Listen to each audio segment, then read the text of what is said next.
Hi, welcome to day 5. Today we're going to put it all together, some of the things that we've learned the past 5 days.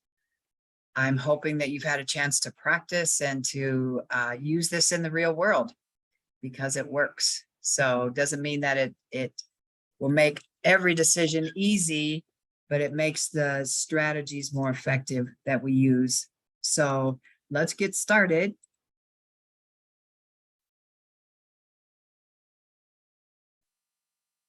So our question, the basic question of this whole 5-day challenge is about how can we trust ourselves to make decisions based on the information that we have now and let go. That's the hardest part, let go.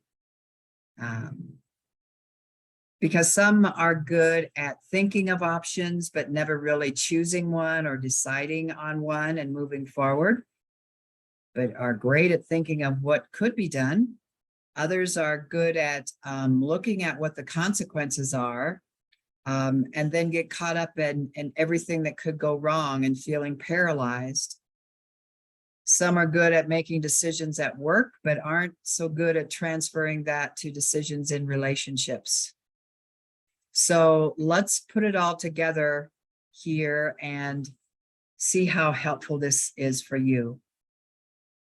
So the first is, this is about really checking resistance that we might have inside of ourselves and looking at what are the consequences of our decisions.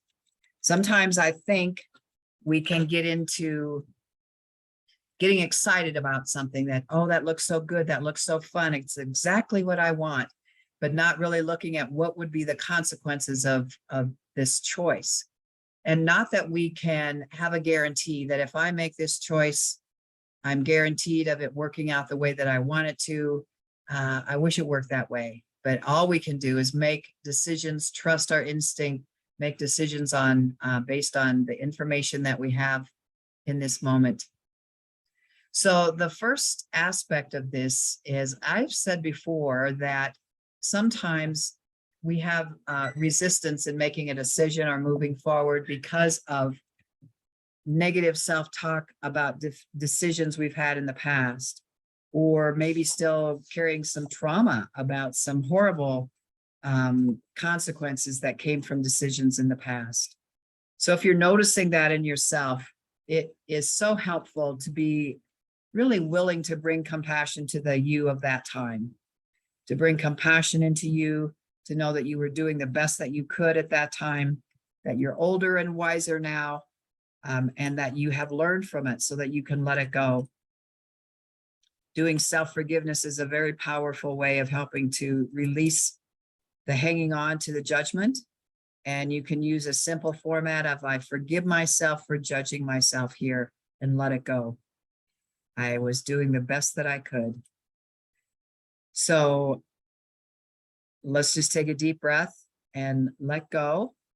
Let that go.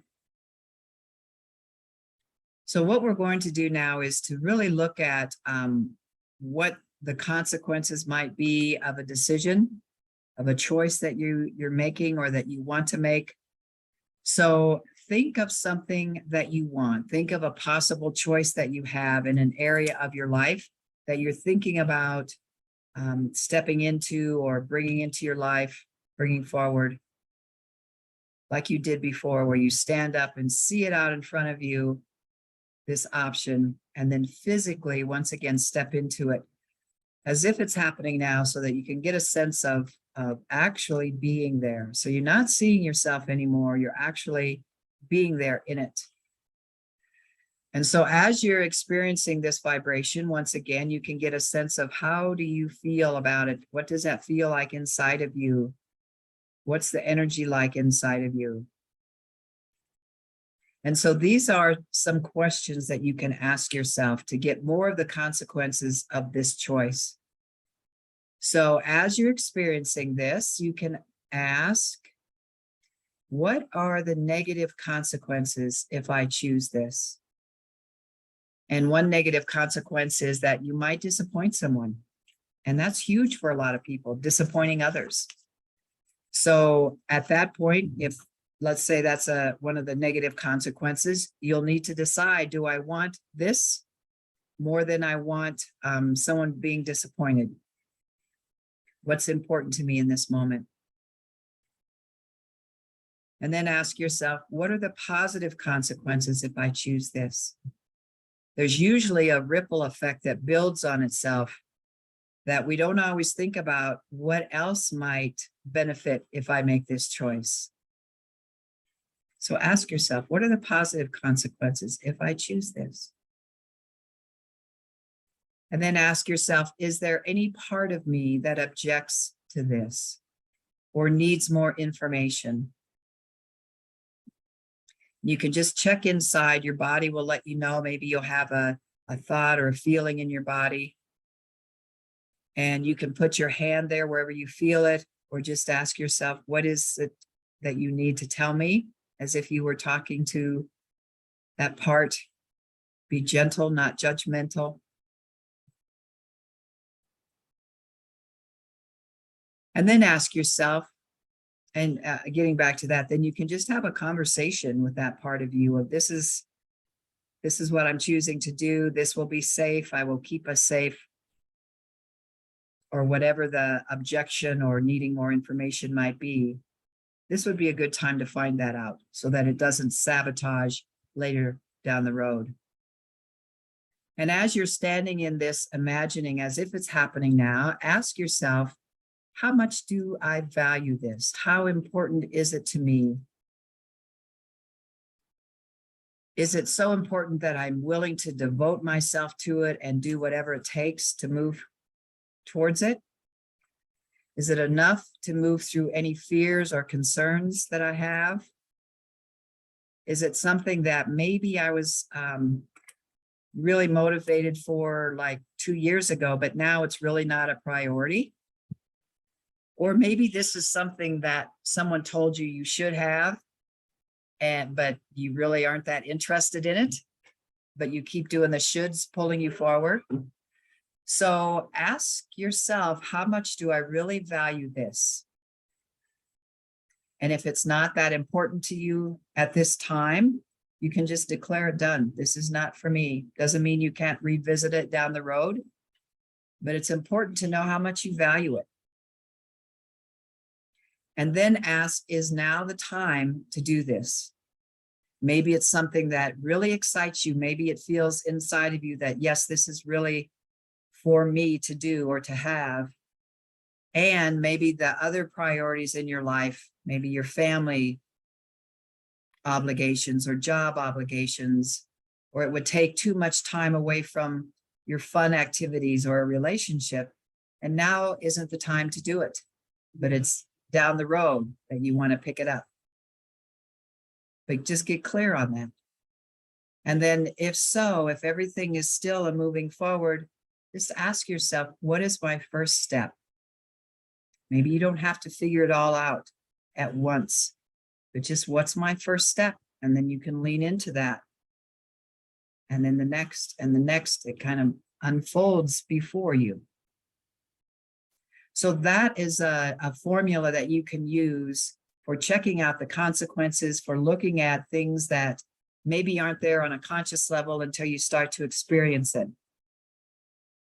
And for today's activity, do the steps that I just led you through. Think of a decision that you need to make or a choice that you have made, and physically step into it and experience it and ask yourself those questions so that you can go to a deeper level to make sure that you're not going to sabotage that down the road or go in resistance to it and not have it be something that's truly right for you. So once again, if you have any questions, please contact me at info@dixieclark.com. There is a live Q&A today, August 19th on Zoom at 1 o'clock Mountain Time. And if you're watching this recording after that, just email me if you have any questions, or if you read this and you can't make the Zoom live, email with any questions and I will answer that at that time. Also, check out my complimentary webinar that is tomorrow. I'll just show you a little bit. It's called Releasing the Rules of Perfection and Other Nonsense that we can get ourselves into. And the intention of that webinar is to help you look at what are the signs of perfectionism you may be carrying and how is it affecting your life. And we'll look at what are the effects of self-talk, both positive and negative, on your cells and your nervous system. And then you'll learn one key method for dealing with perfectionism, for dealing with changing this pattern from a higher level. So it will take about an hour for this information tomorrow. Hopefully it's something that you can join us. So I've so enjoyed our time together. I would love to meet with you and talk with you today at the seminar, the live Q&A, or tomorrow at the webinar on perfectionism. So once again, please email me if you have any questions. I'd love to hear from you. And take care. Bye-bye.